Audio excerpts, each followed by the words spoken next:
미국과 이란 양국 대통령이 서명식 대신 전자식으로 종전 MOU에 원격 서명했습니다. 14개 조항의 구체적인 내용과 함께 향후 변수는 없을지 살펴보겠습니다. 반기주 국립외교원 교수와 함께하겠습니다. 어서 오십시오. 안녕하세요. 네, 원래대로라면 내일 스위스에서 공식 서명식을 열기로 했는데 오늘 아침 갑자기 양국 대통령이 전자식으로 서명을 했다라는 속보가 들어왔습니다. 어떤 배경이 있을까요? 일부 언론 보도는 호르무즈 해협 개방을 좀 빨리 하려고 한다는 얘기도 있는데 저는 그런 효과는 없지 않아 있겠지만 다른 세 가지 측면을 봐야 된다고 생각하는데 60일이라는 협상 기간을 정해놨잖아요. 예. 그게 길지가 않습니다, 사실. 어쨌거나 빨리 시작해서 60일 동안 안 되면 연장까지 할 가능성도 둬야 될 텐데 그런 측면에서 협상 템포를 좀 빨리 가져가기 위한 협상 관리 차원에서 좀 빨리 시작하는 게 있고요. 두 번째는 트럼프는 안 가겠다라는 메시지를 전한 거죠, 사실은. 제네바로 안 가겠다. 예. 그러니까 이제 갈 수도 있다, 안 갈 수도 있다 얘기했잖아요. 이제 예. 그 얘기는 안 가겠다는 얘기를 한 겁니다. 그리고 세 번째는 제네바 행사의 성격을 명확히 한 것이죠. 그거는 서명을 한 상태에서 서명 행사를 좀 크게 해서 가시 효과를 노리는 것이었는데 그게 아니라 벤스 부통령을 중심으로 해서 직접 협상에 돌입하는 1일차가 된다라고 볼 수 있겠죠. 그래서 사실은 이제 전자 서명을 일단 했기 때문에 60일간의 협상 기간에 일단 카운트다운이 시작된 걸로 봐야겠죠. 이게 그 양국의 기싸움도 상당히 치열했기 때문에 이것도 이제 추가적으로 질문을 드리고 싶은데 누가 좀 어느 쪽이 주도적으로 해서 이렇게 전자 서명식으로 이루어졌을까요? 그거는 이제 양측이 이제 어느 정도 합일치 받겠죠. 왜냐하면 양측이 이제 노릴 수 있는 이익이 있거든요. 그러니까 이란 입장에서는 대면에서 서명식 하는 게 이게 불완전한 그 MOU인데 네. 이게 이게 최종이 아니잖아요. 이게 2단계로 가기 위한 1단계잖아요. 네. 근데 그거에 이제 이란이 나서서 서명하는 모습이 이란 강경파에게는 좋지 않게 보일 거거든요. 그런 것들을 내부적으로 단속할 수 있고 미국 입장에서는 거대하게 서명식을 좀 트럼프 대통령까지 참가해서 하고 싶었는데 그게 안 되는 상황에서 사실은 서명식을 이제 트럼프가 전자서명으로 하고 나머지는 이제 협상으로 이제 간다라고 해서 이제 판을 이제 바뀌었다라는 판을 해서 이게 이제 해석상의 문제 때문에 미국에서 여러 가지 소리가 나오는 것을 좀 막는데 도움이 될 거다. 그래서 양측이 어느 정도 이익이 그렇게 하는 게 이익이 있다라고 판단한 결과라고 봅니다. 예, 이란도 지금 이 합의문 내용이 페르시아어로 잘 번역이 됐다라고 확인을 했는데요. 그렇다면 지금 앞으로 살펴볼 이 14개 항에 대해서는 양측의 어떤 그 자의적인 해석이나 이런 여지는 없다고 봐야겠습니까? 지금 영어하고 페르시아어가 같이 있는데 지금 미국에서 공개한 건 영어본이잖아요. 그런데 이게 보통 이 협상을 해서 2개 국어로 이렇게 만들었다 하더라도 그게 진행되고 뭔가 원하는 방향으로 안 될 때는 자국 언어로 번역될 게 맞다라는 식의 주장을 많이 해요. 그래서 치열한 기싸움이 있을 수밖에 없고 문구 해석을 통한 어떤 유리한 고지 선점 그런 게 계속 이어질 수밖에 없다 이렇게 봅니다. 예. 지금 MOU 1조를 보면 레바논을 포함한 모든 전선에서의 군사 작전은 영구적으로 종식한다 이렇게 되어 있는데 이게 이스라엘이 과연 받아들일 수 있을 것인가 이게 궁금하거든요. 이스라엘은 처음부터 이제 이 시작 단계부터 좀 불편했었죠. 서명 당사국이 아니었잖아요. 네. 전쟁을 같이 시작했는데 전쟁을 끝내는 시점은 이스라엘이 빠져요. 거기 불편한 게 있었고 그리고 이스라엘과 미국의 이 이란 전쟁의 목표가 좀 다른 게 있었습니다. 미국은 목표가 여러 가지가 계속 바뀌었지만 결국은 비핵화가 이제 가장 중요한 거였고 이란은 비핵화를 넘어서 중동 질서 재편의 어떤 그 주인공이 되겠다라고 하는 거였는데 지금 이스라엘이 보기에는 MOU대로 한다면 대래 이란이 중동 질서 재편의 강자가 될 수 있다라는 인식을 가질 수 있어요. 그러니까 그게 이제 불편한 것이고 그리고 또 2가지 이익이 이제 있는 것이죠.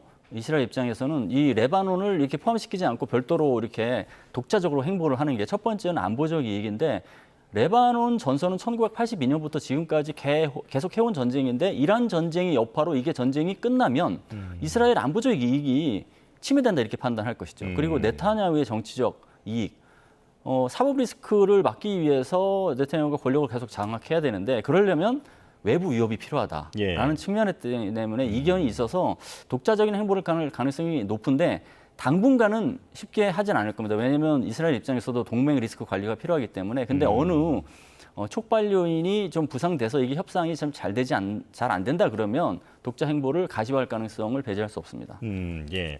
지금 그렇다면 헤즈볼라라든지 하마스라든지 이란의 지원을 받는 이른바 대리 세력과 이스라엘의 대결, 이 부분은 앞으로 어떻게 될지 좀 불분명해 보이거든요. 어떻게 전망하십니까? 우선 이제 문구가 이제 레바논을 포함한다고 했으니까 레바논 문제부터 일단 따져봐야겠죠. 레바논에 이제 헤즈볼라하고 이제 이스라엘의 이제 공격이 주고받는 게 이어진다고 하면 이것은 MOU 위반이라고 얘기를 할 거예요. 더군다나 그 문구가 되게 강력해요. 예. 레바논의 그 영토하고 주권 보장을 약속한다고 돼 있잖아요. 그 이란에 대한 얘기는 다릅니다. 이란은 영토하고 주권에 대해서 존중한다고 얘기했어요. 예. 수위가 낮은 거예요. 사실 이란에 대해서는 존중이고 그다음에 레바논에 대해서는 약속이기 때문에 거의 안전 보장에 준하는 것인데 그게 이스라엘에 의해서 파괴가 된다고 하면 미국은 뭐 했냐? 그럼 미국이 이스라엘을 어느 정도 통제해 주겠다는 약속을 담은 것이 아니냐 이렇게 얘기할 수 있잖아요. 예. 그러면 그게 사실은 MOU를 이제 사실 무력화시키는 촉발 요인이 될 수도 있고 그다음에 이제 하마스도 그렇고 뭐 후티 반군도 그렇고 지금 이 MOU가 이란과 대리 세력이 유리한 식으로 가게 된다면 이거를 판을 흔들지는 않겠지만 예. 불리하다고 하면 대리 세력을 활용하려고 하는 그런 동인이 있겠죠. 예, 여전히 불씨는 계속 남아있다라고 봐야 할 것 같은데요. 호르무즈는 어떻게 되는지도 궁금합니다. 일단 양쪽의 합의 내용에 보면 확실한 건 60일 동안은 수수료 부과가 없다라는 거고 그리고 통행량도 전쟁 전의 수준으로 회복한다라는 것은 맞는 것 같습니다. 그렇다면 60일 이후에는 통행료를 정말로 이란이 받으려 할 것인가? 어떻게 보십니까? 이게 문구를 좀 자세히 봐야 되는데요. 이게 문구가 보면 이란의 입장과 그다음에 미국의 입장을 어느 정도는 절충을 했어요. 예를 들면 국제해협이라는 용어가 이제 등장을 합니다. 원래 국제해협이기 때문에 그걸로 가야 된다는 것이죠. 근데 네. 이란의 입장을 또 반영한 건 뭐냐면 60일 이후에는 그 미래 관리를 위해서 연안국, 특히 이란과 오만이 협의할 수 있다고 하잖아요. 그러면 그 협의 결과에 따라 행동하는 것을 허용할 수 있다는 얘기도 될 수 있거든요. 그러면 60일 이후에는 이란의 호르무즈 해협 장악권이 어느 정도 인정될 수 있는 여지를 남겼기 때문에 이건 협상으로 그렇게 되지 않도록 풀어야 되는데 수수료를 부과하느냐, 뭐 이란이 얘기한 대로 서비스료를 부과하느냐 이런 거랑 별개로 수수료를 받지 않고 통제하더라도 그거는 이란이 통제하는 거예요. 국제해협의 어떤 모습이랑 다른 거거든요. 그래서 단지 수수료를 받는 고강도 통제뿐만 아니라 페르시아 해협청을 통해서 다니는 선박을 감시하고 필요시에는 검문 검색까지 하는 이런 식으로 이제 통제하는 것도 중강도 저강도도 국제 해협의 어떤 그 기능을 정지시키는 거기 때문에 그것도 주목을 해야 된다고 봅니다. 그렇다면 만약에 이란이 정말 60일 이후에 통행료를 받으려 한다. 그런 상황이 됐는데 미국이 묵인한다라고 하면 혹시 이게 어떤 이란에게 재건 비용이라든지 그 보상 비용의 성격으로 이걸 좀 묵인해 주는 쪽으로 흘러갈 가능성도 있는 건 아니겠습니까? 그렇게 되지 않도록 이제 국제사회가 이제 발을 들여야 되는 것이죠. 그러니까 예. 지금 문구대로 한다고 하면 이란이 자의적으로 해석을 이렇게 할 것 같아요. 60일 이후에는 연안국들이 알아서 한다고 했고 그 연안국 중에서 가장 중요한 게 이란이 예. 미국은 관여하지 않기로 약속했는데 무슨 소리냐 할 거 아니에요. 그러면 어쨌거나 트럼프 행정부 입장에서는 이란 전쟁을 다시 할 수는 없잖아요. 그러면 관망할 수가 있어요. 예. 그리고 일부를 국제사회가 나서서 좀 해결하라고 의탁할 수가 있거든요. 그러면 이란이 이제 국제사회하고 협상을 하든 아니면 뭐 대결을 하든 이런 상황이 돼야 될 건데 미국이 빠지게 되면 예. 아무래도 지금 호르무즈 해협 통제에 대한 어떤 장악력이 낮아질 수밖에 없기 때문에 그런 지점을 파고들 것으로 봅니다. 그래서 사실은 60일 기간의 협상 동안 핵 문제뿐만 아니라 호르무즈 해협을 국제 해협으로 돌려놓는 것도 명확히 하지 않으면 이러한 불안정이 단지 뭐 60일 지나서 며칠 정도 수준이 아니라 내년 후년까지 계속 지속될 수 있다 이렇게 봅니다. 예. 재건 비용도 좀 보겠습니다. 이란 재건 지원 MOU 제6조에 담겨 있는데 최소 3천억 달러, 우리 돈으로 보면 460조 원이 넘는 거금입니다. 그런데 트럼프 대통령은 미국 돈은 10센트도 안 나간다 이렇게 호언장담을 했거든요. 이 돈을 어떻게 마련하겠다는 걸까요? 사실 이게 어떻게 보면 아이러니한데 이란이 처음부터 요구했던 게 크게 이제 두 가지입니다. 핵이랑 얘기하기 전에 그 전에 선결 조건으로 얘기했던 게 재발 방지와 피해 보상이에요. 근데 재발 방지는 주권 존중이라는 문구로 반영이 됐고 피해 보상은 사실 재건 비용 3천억으로 나왔어요. 그럼 예. 이란이 요구했던 게 상당 부분 관철된 부분이 있거든요. 그런 상황에서 이게 이제 미국 돈은 하나도 안 들어가는데 다른 국가가 해줄 것이냐. 이게 사실은 미국 입장에서는 이제 명분 차원에서 그렇게 얘기할 수 있어요. 그러니까 돈이 한 푼도 안 들어갔기 때문에 미국이 승리한 거다라고 주장하기 위해서 걸프국 중심으로 동맹국에게 요구를 할 수 있는데, 그리고 또 한 가지는 핵을 포기하기로 했으니까 예. 어느 정도 보상을 해준다. 이게 이제 사실은 주고받고의 이제 역학 아니냐고 할 수 있거든요. 이제 예. 문제는 과연 3천억을 다 마련할 수 있는지, 그리고 이것을 3천억을 준다라는 의지를 가진다 하더라도 얼마나 이란을 믿을 수 있는지 이게 숙제가 예. 남아 있죠. 예. 근데 이렇게 되면 트럼프 대통령은 그 과거 오바마 대통령 당시에 맺었던 그 JCPOA 이걸 최악의 딜이라라고 얘기를 하면서 계속 맹비난하지 않았습니까? 17억 달러 현금으로 줬다라고 하면서 이번엔 다르다라고 주장하는데 지금까지의 내용으로 보면 이란이 그때보다 얻은 게 더 많아 보이거든요. 어떻게 보십니까? 그렇죠. 이제 JCPOA하고 살펴보면 최소한 더 나아진 거는 없는 것 같아요. 왜냐하면 첫 번째는 그 핵 포기의 대가로 핵 포기가 과거에 사실 크게 달라진 점이 없거든요. 재확인한 겁니다, 사실.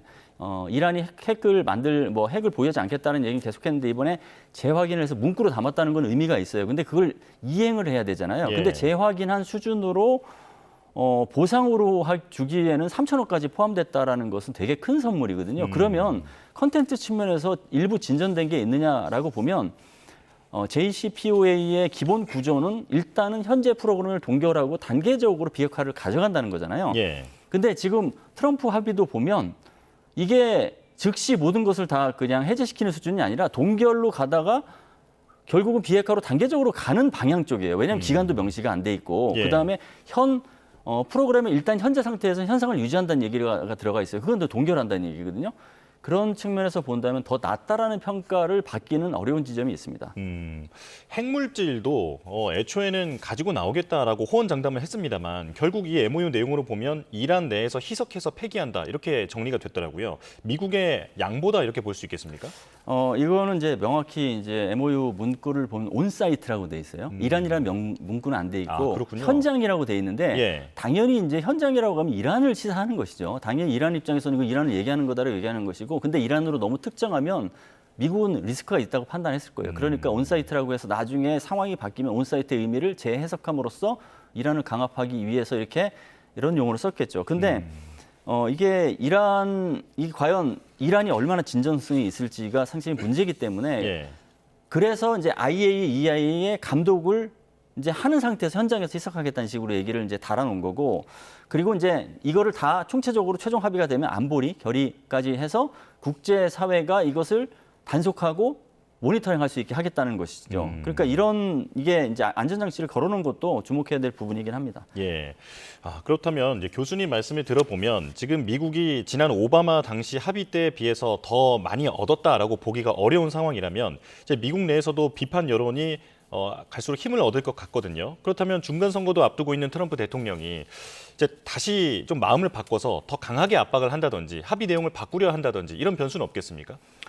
원하는 대로 안 된다고 하면 강압 전략이 등장하긴 하겠죠. 그러니까 이번에도 협상이 안 되면 이제 폭탄을 투하하겠다는 이제 이야기를 한 것도 예. 그걸 염두에 둔 것이고, 그리고 어쨌거나 지금은 60일 동안의 협상을 미국이 원하는 대로 성과를 내야 되는 게 있기 때문에 일단 19일에 이제 협상이 시작되면 거기에 주안을 둘 거고, 그 전까지는 지금까지 MOU의 내용 자체를 갖고 이게 이제 미국이 승리한 것이다라는 선전전, 홍보전 이거를 하겠죠. 예. 그런 식으로 할 가능성이 있고, 그리고 또 폭탄 투하 얘기를 한 것은 또 이것도 염두에 둬야 될 것 같아요. 일단 군사작전 종료라고 얘기했어요. 문구상은 사실은 이게 완전한 전쟁이 종료되는 것은 최종 합의 이후라고 했잖아요. 네. 그러니까 군사작전은 종료됐지만 전쟁은 종료되지 않은 거예요.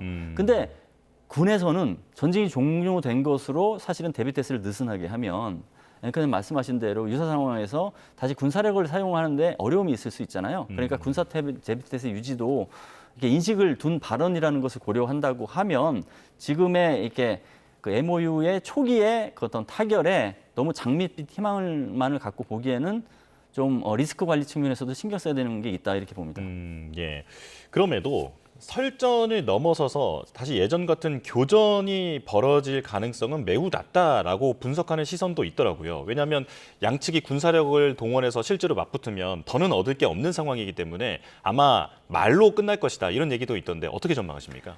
이게 사실 106일 동안 치열한 뭐 군사 작전, 대결 혹은 소모전을 하고서 전격적으로 타결을 했잖아요. 그 이유가 이것을 더 지속해봐야 양측에 이익은 없다라는 판단을 한 것이거든요. 네. 그래서 트럼프 행정부도 상당한 선물을 이란에 주는 방식으로 사실은 MOU에 담고서 출구 전략을 사실은 구체화한 것인데 이란도 저항 경제가 무너지고 있고 신정 체제를 다시 안정시켜야 되는 숙제가 있는데 이런 재건 자금이 있고 동결 자금을 풀어준다고 하면 그 문제를 해결할 수 있는 돌파구가 되잖아요. 예. 근데 그게 있는데 그걸 다 무시하고 다시 전쟁으로 한다? 이게 쉽지가 않겠죠.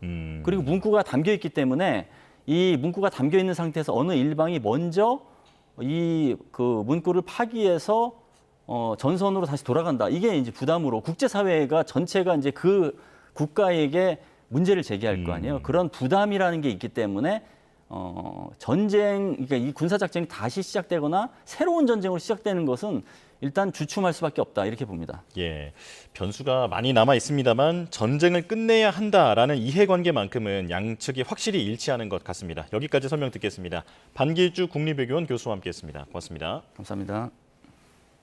투표용지 부족 사태로 사퇴한 노태학 전 중앙선거관리위원장이 재임 기간 3차례 해외 출장을 모두 부부 동반으로 다녀온 사실이 드러났습니다. 사실상 출장을 빙자한 해외여행에 가까워 보이는데 선관위는 예우 차원이었다고 해명했습니다. 권남기 기자입니다. 노태학 전 중앙선관위원장이 지난 2024년 11월 7박 9일 일정으로 다녀온 국외 출장 공개 보고서입니다. 해외 선거관리 제도 연구 등을 하러 독일과 에스토니아를 노 전 위원장과 당시 대변인을 포함해 선관위 직원 4명이 다녀왔다고 써놨습니다. 그런데 대외비인 출장 계획서엔 노 전 위원장의 아내도 함께 간 거로 돼 있습니다. 실제 당시 예산 7천여만 원의 산출 근거를 보면 항공, 철도 운임부터 숙박 등 체류비에 풍토병 예방약 사는 돈까지 노 전 위원장 아내를 넣어 모두 5인분으로 계산했습니다. 지난해 11월 8박 10일 덴마크, 스웨덴 출장도 마찬가지 아내와 함께 다녀왔는데 공개 보고서엔 역시 부부 동반 출장임을 숨겼습니다. 이렇게 노 전 위원장이 재임 기간 다녀온 3차례 해외 출장은 모두 부부 동반, 비용은 세금인 선관위 예산을 썼습니다. 대통령령인 공무원 여비 규정은 공무 수행을 위한 경우 공무원이 아닌 사람도 여비를 지급할 수 있다고 규정합니다. 하지만 보고서가 공개된 지난해와 지난 2024년 출장 일정엔 선관위 수장 배우자들의 별도 프로그램 같은 노 전 위원장의 아내가 공무 수행을 했다는 근거를 찾긴 어렵습니다. 오히려 한국전쟁 참전비 헌화나 대사관 방문만으로 하루 일정을 마치는 등 외유성 출장에 더 가까운 모습입니다.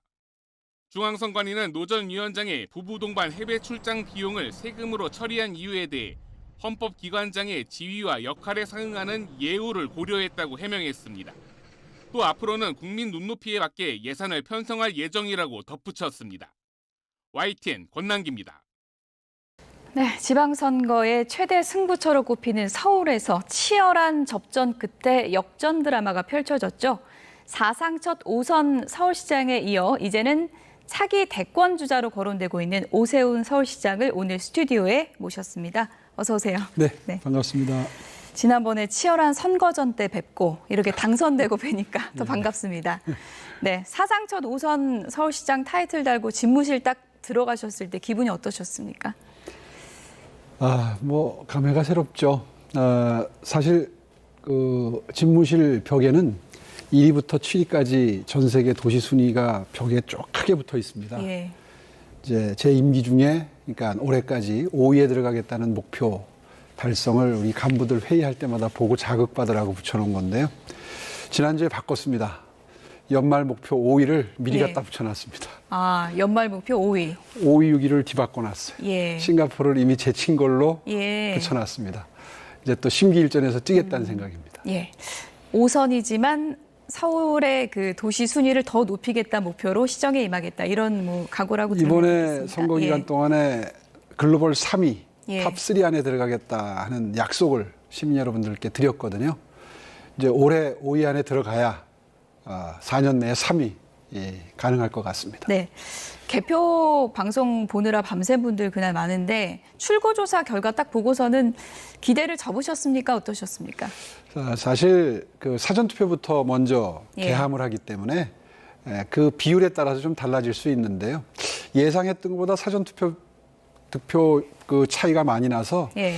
조금 좀 뭐 요즘 표현으로 허걱했습니다. 예. 근데 새벽 한 3시 정도 되면서부터 이게 계산을 해보니까 뒤집힐 수 있겠구나 하는 기대를 가졌고요. 한 5시쯤에는 확신할 수 있었습니다. 5시쯤에 당선 소감 좀 준비하셨습니까? 계속 불안하긴 하죠. 예. 정원호 후보가 이제 명픽 후보였기 때문에 네. 아무래도 정권 초기고요. 쉽지 않은 승부였습니다. 어떤 게 최대 승부처였다고 보세요? 뭐 사방팔방 다 불리한 여건이었죠. 뭐 어저께 이제 재판이 끝났습니다마는 구형까지 끝났는데 명태균 재판도 있었고 당내 사정도 그렇게 일치단결해서 도와주는 분위기는 아니었고. 그렇죠. 뭐 또 이 정권 정부 여당도 이번에 MBC 철근 누락 보도 보셨겠습니다마는 떨어뜨리려고 신종 관건 선거 권한 유착을 바탕으로 한 신종 관건 선거도 막판에 안전을 이슈로 해서 자행됐고 뭐 이런 여러 가지 사정들이 있었기 때문에 뭐 한시도 잠깐도 방심할 수 없는 그런 선거전이었습니다. 네, 선거전 때 특히나 2030 표심을 잡는데 시장님께서 굉장히 좀 주력을 했고 젊은 층에서 상당히 좀 많은 지지를 이제 보내줬는데 저희가 유세전 할 때 모습 잠시 좀 보고 오겠습니다. 네. 보여주시죠. 제가 진짜 젊은 보수로서 알겠습니다. 네.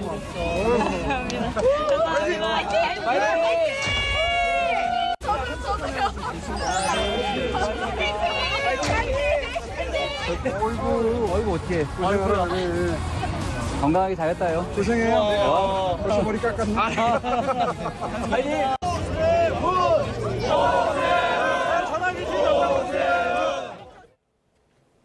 네, 뭐 신촌에서 유세하는 모습도 제가 그때 봤었는데 2030 표심 잡기에 굉장히 주력한 이유가 있을까요? 일부러 젊은 층을 대상으로 한 정책만 열심히 폈던 거는 뭐 아니라고 할 수 있겠죠. 모든 연령층 그리고 특히 강북 전성시대라고 해서 강남에 비해서 상대적으로 좀 더 발전을 해야 되는 강북에 그동안에 많은 정책적인 역량을 투입을 했는데요. 이제 그런 진심이 아마 전달이 됐던 걸로 보여지고요. 특히 청년층들의 경우에는 요즘에 취업난이 매우 심각한데 예. 청년 취업 사관학교라고 해서 취직이 잘 안 되는 문과생들 또 예체능계 학생들이 한 6개월 정도 서울시의 이 취업 사관학교를 다니면 이 아주 들어가기 힘든 기술 기업에 이공계 졸업생들이 들어갈 수 있는 교육 과정을 마련해서 한 10,000명 이상 수료를 해서 7,000~8,000 명이 취업을 했습니다. 예. 한 가지 예를 든 거지만 이런 식으로 진심이 묻어나는 뭐 구호에 그치는 게 아니라 실질적으로 도움이 되는 정책들을 많이 폈거든요. 예. 아마 그런 마음이 전달이 된 게 아닌가 싶습니다. 오선에 안착하셨지만 난제는 참 많습니다. 지금부터 좀 짚어보면 당내 상황도 지금 만만치가 않은 게 어제 의총이 있었고요. 재선거 논란 관련해서 서울을 포함해서 7개의 지금 선거 소청 제기하기로 지금 결론이 난 걸로 알고 있는데 어떻게 보십니까? 어차피 이 투표지 부족 사태가 여러 투표소에서 있었기 때문에 소청을 제기해서 사실관계를 확인한다는 차원이라면 얼마든지 동의할 수 있는 문제입니다. 예. 근데 문제는 재선거를 전제로 해서 이걸 제기하겠다는 장동혁 대표의 입장에는 당내 많은 분들이 동의를 못하고 있는 것 같고요. 예. 뭐 저 역시 그걸 목표로 한다는 데 대해서는 동의하기가 어렵습니다. 지금 서울이 문제 지역만 들어간 겁니까? 서울 전체 지역입니까? 서울 전체가 다 들어가 있죠. 서울 전체가요? 네. 예.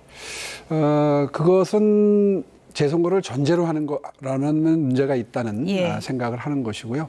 정점식 원내대표께서는 그런 걸 전제로 한 건 아니라는 설명을 저한테 해주셨었는데 이제 대표하고 원내대표의 입장 차이가 좀 나는 부분입니다. 네.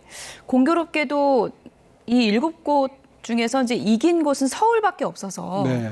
일각에서는 이거 오세훈 흠집내기 아니냐 이렇게도 또 주장을 하는 의원도 있더라고요. 그건 어떻게 생각하세요? 당내에 그런 주장을 하는 뭐 나경원 의원도 계시고 몇 분 계시는데 저는 그게 뭐 일부러 흠집을 내려고 하는 말씀은 아니라고 생각합니다.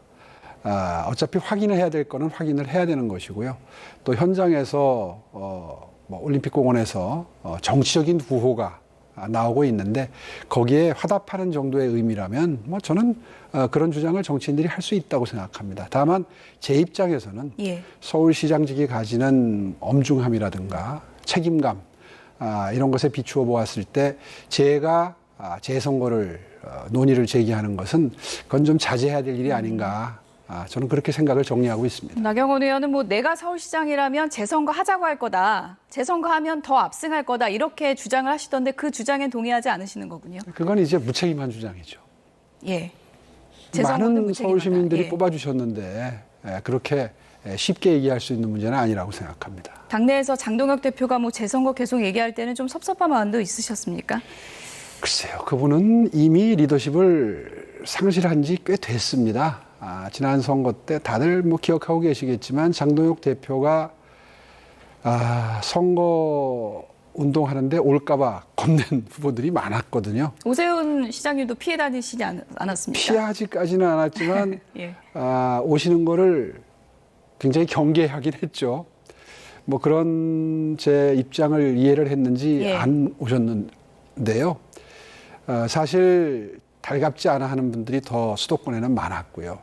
이제 그런 걸 감안을 하시면 본인의 리더십이 이미 많이 붕괴됐다 하는 걸 인정을 하셔야 될 겁니다. 네. 그런데 이제 어제 의총에서도 사퇴 요구가 많긴 했는데 본인이 버티면 답은 없지 않냐. 또 그렇습니다. 이런 시각도 있지 않습니까? 그럴 때는 뭐 어떤 대안이 있다고 보세요? 무슨 방법이 있겠습니까? 본인이 스스로 선택할 수 있도록 유도를 해야 되는 것이고요. 우리 당 국회의원님들의 성향도 이렇게 무너지듯이 쫓겨나는, 그러니까 볼품없게 쫓겨나는 거를 굳이 바라지 않는 성향의 국회의원들이 많으세요. 예. 그거는 스스로 우리 당이나 국회의원 분들의 자존감과도 관계가 있는 겁니다. 이제 그 점을 지나치게 활용해서 적기, 그러니까 타이밍을 잃어버리게 되면 나중에는 상당히 볼썽사납게 일이 마무리되거든요. 이제 그 점을 좀 감안을 해줬으면 좋겠는데 이런 진심이 잘 전달이 되면 좋겠습니다. 네. 5선 서울시장이 되다 보니까 이제 뭐 서울시장으로서뿐만 아니라 보수재건에 대한 역할의 기대감도 높아지고 있고 아직은 좀 섣부른 여론조사긴 하지만 차기 대권 여론조사에서 1위를 기록한 그런 여론조사도 나오고 있거든요. 그건 어떻게 받아들이십니까? 솔직히 말해서 차기 대권 주자 뭐 1위 이런 조사는 달갑지 않습니다. 저거 달갑지 않습니까? 전혀 달갑지 예. 않습니다. 아니 앞으로 4년이 남았는데 저게 무슨 의미가 있겠어요? 더군다나 부작용이 많습니다. 서울 시민들을 위해서 꼭 하고 싶은 일을 하는데도 무슨 치적 사업이다, 본인의 뭐 대권용 사업이다, 비판할 게 논리가 궁색하면 꼭 그런 식의 비판을 하거든요. 그런 의미에서 저런 것들이 지나치게 부각되는 것은 예. 저로서는 참 바람직하지 않다. 그런 생각을 하고 있습니다. 그래도 뭐 이름은 굳이 빼달라고는 안 하실 거죠? 계속 반복되면 그것도 고려하겠습니다. 아, 정말이십니까? 네. 알겠습니다. 보수재건에 함께할 정치인으로 유승민 전 의원이랑 이준석 대표 얘기를 하셨는데 어떤 시너지를 낼 인물들이라고 보십니까? 정당은 선거에서 이겨야 예. 제대로 비전을 펼칠 수가 있는 존재지요. 그런 의미에서 평소에 싸우는 게 뭐 시원해 보이긴 하지만 특히 이제 강성 지지자들일수록 그거를 선호하고 거기에 박수를 보내는 경향이 있지만 예. 실제로 선거에서 이기는 사람이 정당에는 가장 효자인 셈입니다. 네. 뭐 그런 관점에서 보자면 방금 전에 말씀하신 이런 분들이 이른바 중도 성향의 보수층에 많은 그 득표력을 가지고 있는 분들이잖아요. 그런 의미에서 그런 방향성을 제시하는데 상징적인 의미가 있다 이렇게 보고요. 계속해서 함께 해나갈 생각입니다. 네, 이번에 뭐 유승민 전 의원하고 유세 활동도 맞습니다. 이제 같이 하셨는데 보수 재건에 함께할 정치인으로 한동훈 의원은 어떻게 생각하십니까? 당연히 함께 해야지 될 스펙이죠. 네. 함께해야 할 스펙이다. 그래서 얼마 전에 당선된 후에 전화 통화도 하셨다고 들었는데 복당 관련해서는 개인적으로는 어떤 입장이십니까? 네, 뭐 두 분께 다 전화드렸습니다. 장동혁 대표께도 어쨌든 당 대표로서 선거를 치렀고 예. 그래서 감사하다는 전화 드렸고 한동훈 전 대표께도 축하 인사 드리면서 이런저런 얘기하다가 복당 문제는 좀 느긋하게 생각하시는 게 좋겠다. 특별한 이유가 있을까요? 왜냐하면 한동훈 전 대표께 대해서는 우리 당내 국회의원님들 중에 아직도 좀 거부감을 갖고 계신 분들이 적지 않게 계세요. 만약에 한동훈 전 대표께서 복당을 서두르는 기미가 보이게 되면 장동혁 지도부가 책임을 지고 물러나는데 오히려 걸림돌이 될 수 있다. 예. 아마 무언의 공감대가 형성이 되어 있을 겁니다. 이제 그런 관점에서 제가 서두르시면 오히려 일이 진척되는데 지장이 생길 수 있다. 그건 저도 마찬가지입니다. 저도 장동혁 지도부의 개편이나 이거에 대해서 너무 자주 언급하게 되면 예. 오히려 역효과가 날 수 있거든요. 그래서 저도 말씀을 되도록이면 자제하는 편인데 뭐 인터뷰 때 이렇게 자꾸 물어보시면 이제 답변을 또 안 할 수가 없으니까 드리고 예. 있긴 합니다만은 예. 이제 그런 어떤 정치적인 역학관계를 잘 감안해서 정치 일정을 함께 좀 조율을 했으면 좋겠다 하는 취지의 말씀을 드린 겁니다. 어쨌든 뭐 서울시정과 보수 재건은 진심이고 그것에 최선을 다하겠다 그런 뜻으로 제가 이해를 하겠습니다. 시장님께서 넘어야 될 산 하나 중에 하나가 또 사법 리스크거든요. 네. 어제 또 공교롭게도 재판이 있었고 이제 구형이 1년 반이 나왔더라고요. 구형량 들으실 때 좀 생각보다 많네 하셨습니까? 아니면 예상대로? 그 정도 예상했습니다. 예. 뭐 정치특검이 정치적인 기소를 했는데 거기에는 뭐 드리고 싶은 말씀이 많습니다. 매우 부적절한 기소였거든요. 예. 증거도 그 거짓말쟁이 명태균의 진술 이외에는 딱 부러지는 게 없어요. 그럼에도 무리하게 기소를 한 사람들이 검사들이 뭐 합리적인 구형을 하겠습니까? 그런 의미에서 아마 벌금형 구형은 안 할 것이다. 이렇게 예측을 했었고 한 1년 정도 1년 6개월 정도 하지 않겠나 예측을 했는데 예. 예측대로 구형량이 나오더라고요. 각본대로 움직인 하명 특검이다 뭐 이런 주장을 하셨는데 뭐 개인적으로는 그럼 무죄를 확신하십니까? 무죄는 당연히 확신하고요. 사실 이 기소 시기도 문제입니다. 제가 24년 9월부터 이 사건이 불거지기 시작해서 여러 차례 검찰에 조속한 수사를 촉구했습니다. 예. 수사를 질질 끄는 겁니다, 검찰에서. 그러다가 이제 정권 바뀔 때 이거를 새로운 정부의 이른바 이제 상납용이죠. 저를 상납하는 겁니다. 이재명 대통령이 다음 정권 창출에 걸림돌 중에 하나라고 보지 않겠습니까? 그런 오세훈이라는 정치인에 대해서 시간을 끌다가 다음 정권에 넘기고 이건 이제 정치검찰의 아주 전형적인 행태입니다. 그리고 특검은 또 그걸 이어받아 가지고 정확히 선거 때에 선거 기간 동안에 재판이 열리도록 예. 타이밍을 맞춰서 기소를 했어요. 의도대로 된 거죠. 그런 상황을 딛고 당선은 됐습니다마는 제 마음속에는 이런 그 검찰과 특검에 대해서 얼마나 마음속에 멍우리가 있겠습니까? 이렇게 수사를 하면 안 되는 거거든요. 빨리 할 수 있는 걸 빨리빨리 해치워서 선거에 영향이 없도록 해야죠. 예. 재판이 진행되는데 재판부에도 빨리 재판을 마무리해서 선고를 해주시든지 선거 기간 전에 아니면은 선거 후에 재판을 열어서 선거에 영향을 최소화해 주십시오. 요청을 드렸는데 뭐 비교적 선거에 영향을 최소화하기 위한 배려는 있었던 편입니다. 그러나 결과적으로는 그 영향권에서 벗어나지 않고 선거 기간이 진행이 됐던 것이거든요. 그런 데 대한 문제 제기는 분명히 있어야지 됩니다. 기소 시점도 정치적이었다 이런 주장이신데 제가 뭐 균형을 맞춘다는 의미에서 특검에서는 뭐 유력 정치인의 국민 신뢰 훼손이다. 또 정치 자금의 투명성 확보라는 입법 목적을 훼손했다. 이런 주장을 했다는 점 전해드리고요.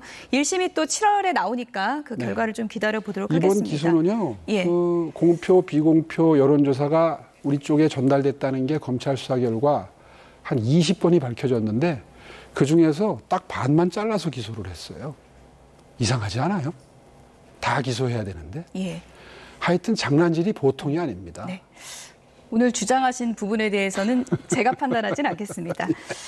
이 부분도 여쭤봐야 될 것 같습니다. GTX 철근 누락 사태 보도 관련해서 MBC와 기자를 상대로 손해배상 소송 그리고 정정 보도를 지금 청구하셨잖아요.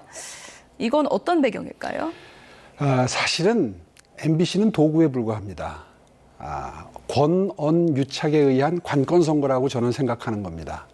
아마 많은 시민 여러분들이 그렇게 생각하셨기 때문에 그럼에도 불구하고 저에게 지지를 표시해 주셨다고 저는 생각을 하고요. 그 증거는 이렇습니다. 국토부가 4월 말에 알아서 이 사건이 그 철근이 누락됐다는 걸 확인하고 5월 초부터 시작해서 무려 94차례에 걸쳐서 GTX-A 시험 운행을 했어요. 예. 그거는 안전하다는 걸 이미 판단을 했다는 뜻입니다. 왜냐하면 그 전에 전문가들의 견해에 의해서 전부 다 그 보강 대책도 세워졌고 안전하다는 걸 알고 있었거든요. 그런데 난데없이 선거 한참 하다가 중간에 MBC가 그걸 보도하는 걸 기화로 해서 민주당이 이거 큰일 났다, 뭐 당장 허물어질 것처럼 호들갑을 떨면서 국회에 국토위 열고 행안위 열고 이 짓을 하면서 선거를 그걸로 한마디로 말해서 표를 뺏어가겠다는 시도를 한 것이거든요. 저는 이 투표지 부족 사태 때문에 초점이 글로 옮겨가서 참으로 안타까운 면이 있다면 바로 이런 정부 여당의 한마디로 선거 공작, 이런 작태를 아무도 주목을 해주지 않아요. 그래서 제가 이거는 지금 아직 투표지 부족 문제가 해결이 안 됐더라도 지금 6월 중순에는 문제 제기를 반드시 해야 되겠다 결심을 하고 하나하나 지금 문제 제기를 하는 수순을 밟고 있습니다.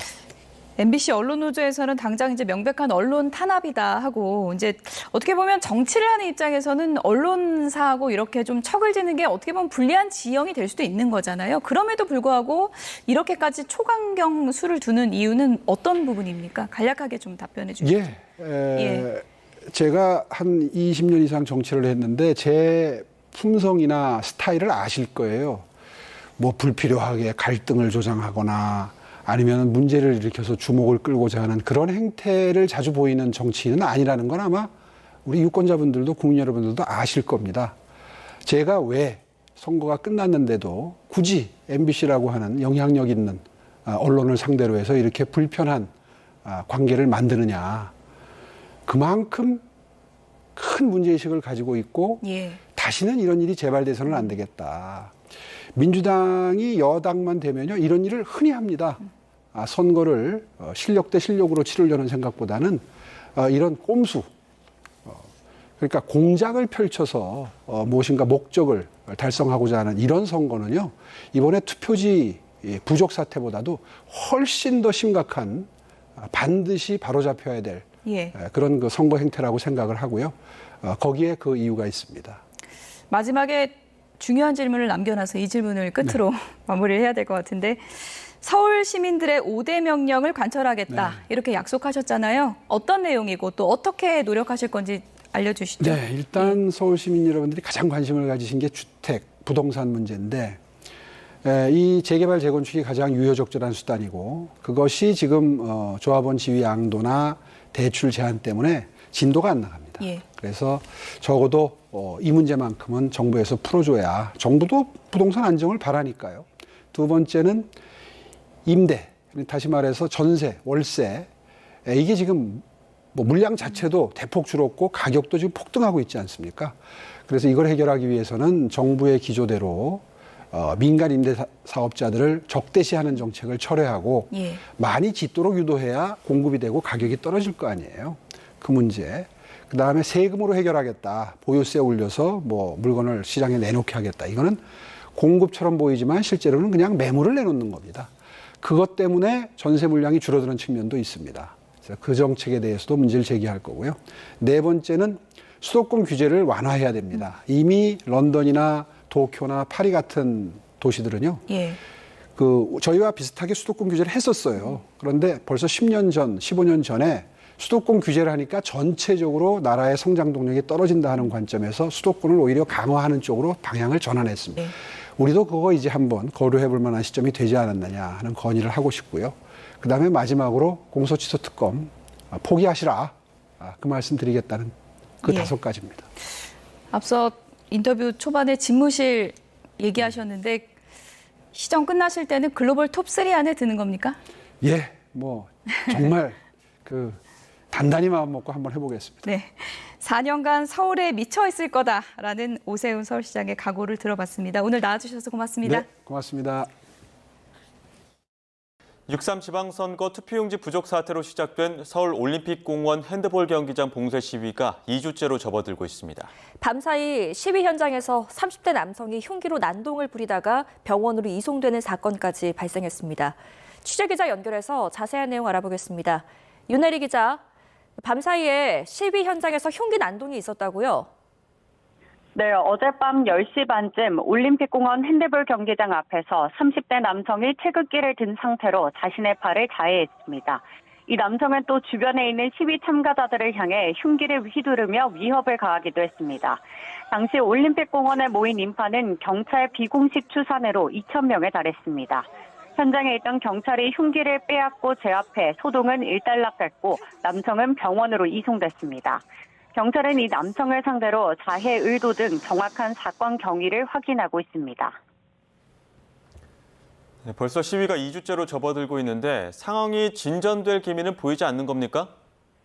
네, 지난 5일 시작된 봉쇄 시위는 오늘까지 14일째 이어지고 있습니다. 이른 오전부터 참가자들은 경기장 곳곳에 모여 부정선거와 재선거 등 구호를 외치고 있습니다. 사태가 이렇게 장기화하면서 이곳을 사무실로 쓰던 체육단체들의 피해도 커지고 있습니다. 앞서 대한체육회는 세금 납부와 회계 처리 지연, 직원 월급 미집행 등 업무 공백으로 현재까지 처리하지 못한 회계 액수가 60억 원 상당이라고 밝혔습니다. 하지만 경찰은 충돌을 우려해 물리력 투입을 주저하는 분위기입니다. 명확한 시위 주체가 없다는 점도 강제 해산이 어려운 이유 가운데 하나로 꼽힙니다. 대화경찰 투입이나 정치권의 중재 노력에도 경기장 봉쇄를 풀 수 있을 만한 뾰족한 묘수가 없어 점거 시위는 당분간 더 이어질 것으로 보입니다. 지금까지 사회부에서 전해드렸습니다.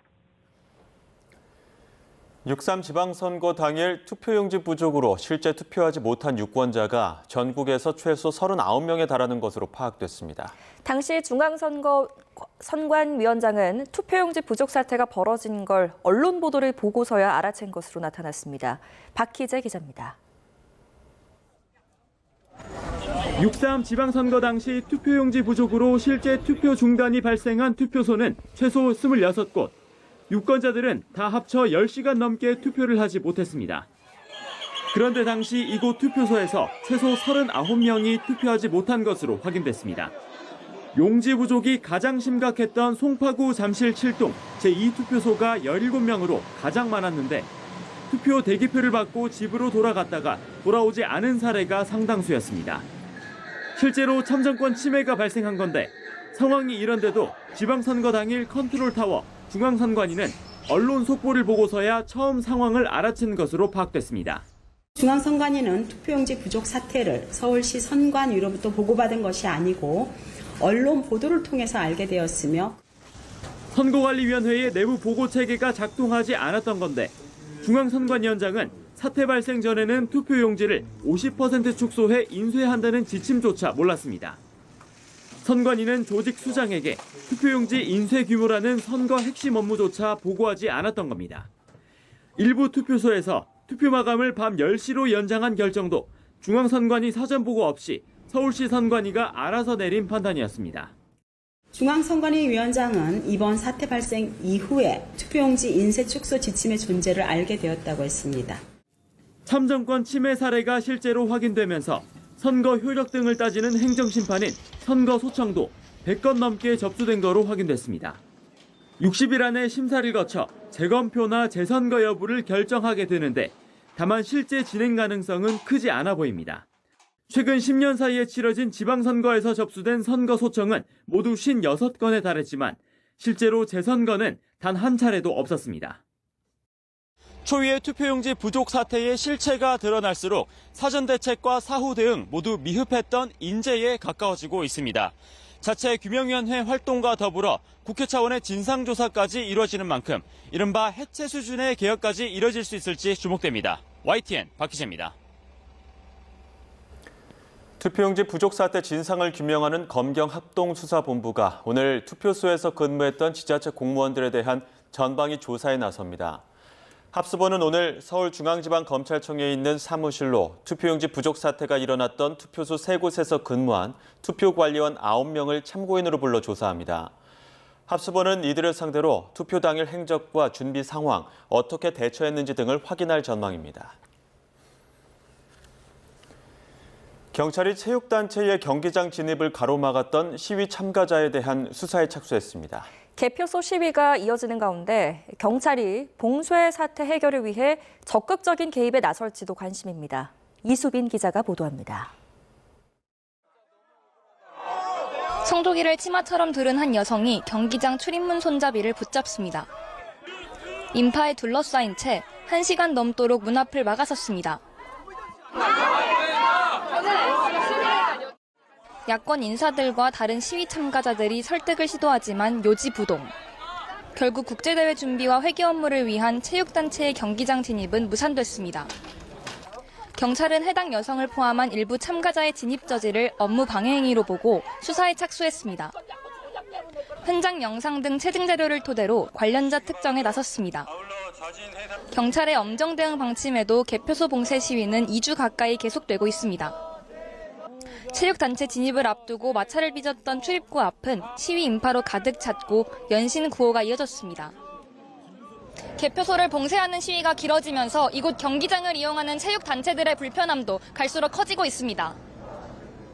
대한체육회 측은 임금 지급과 세금 처리, 대회 준비 등 업무 전반에 차질이 빚어지고 있다고 호소하는데 경찰이 앞장서서 강제 조치에 나서기는 쉽지 않은 상황입니다.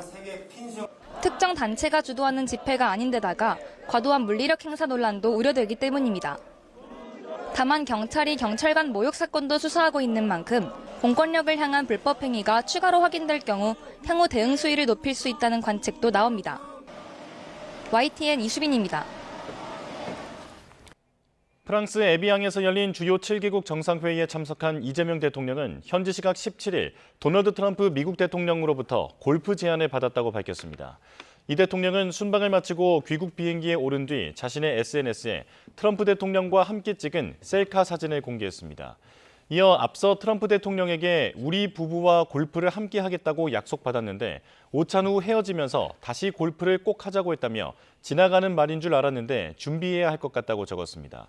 또 트럼프 대통령과 만찬을 함께하며 약 90분간 한반도 평화와 한미 관계를 놓고 속 깊은 이야기를 나누고 많은 진전이 있었다며 한미 관계는 단단하고 영원하다고 밝혔습니다.